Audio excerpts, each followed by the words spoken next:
Okay. For our project, we did the Battle of Mount Sorrel. The Battle of Mount Sorrel is happening at the same time as the Battle of Ypres. In fact, Ypres is the whole reason that the Battle of Mount Sorrel even happened. The Germans and the Canadians both had that idea to try and take over Mount Sorrel to gain the advantage of height in the Battle of Ypres. The height would allow either side to be able to look right over the city of Ypres as well as a very accurate firing range. The Canadians were planning on taking over Mount Sorrel by attacking the Germans and quickly moving in on Mount Sorrel. What the Canadians didn't realize is that the Germans had developed a similar plan and that they already had started their attack. The Germans caught the Canadians completely off guard with a huge artillery attack. The Canadians suffered a huge amount of casualties, especially at their front lines. Okay. So at this point, the Germans had attacked the Canadians really, really badly. So they actually took out most of their frontline people. So these guys are now terminated. Additionally, the Germans exploded mines dug below Canadian ground. So the Germans had also set off a couple of mines under Canadian ground. So boom, boom, these guys are dead.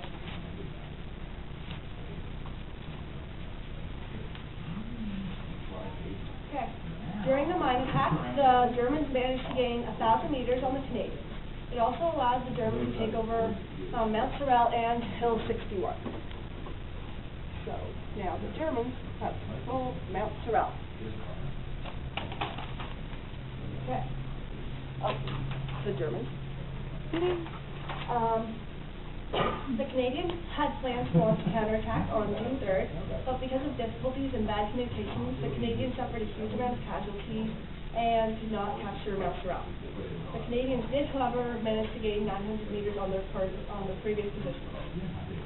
The Germans still had control of Mount Sorrel, and the Canadians didn't have much manpower left, so they went to their allies, the British, and asked them for more manpower, but the British had no men to use there because they needed all their men for the big push. However, the British did give them more artillery. So the British gave the Canadians more gunpowder instead of giving them manpower because they already men. So the new artillery units had very accurate fire. Later on, the Germans unexpectedly exploded 4 large underground mines by the Canadians' position. The Canadians suffered huge casualties. So, another guy. Oh, I'm sorry, little Canadians, you have to go.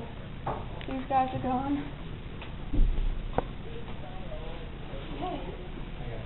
On the date June 13th, the Canadians and the British attacked the Germans. They used a smoke screening system. The British and the Canadians looked over the German front lines very easily. So the British and Canadian alliance then proceeded to attack the Germans on Mount Sorrel. So now the Canadians have British people, so they gain a bit more men because they, the Germans stand up, please. The Germans set off mines underneath, so then the British felt the need to come in now, so they have more men.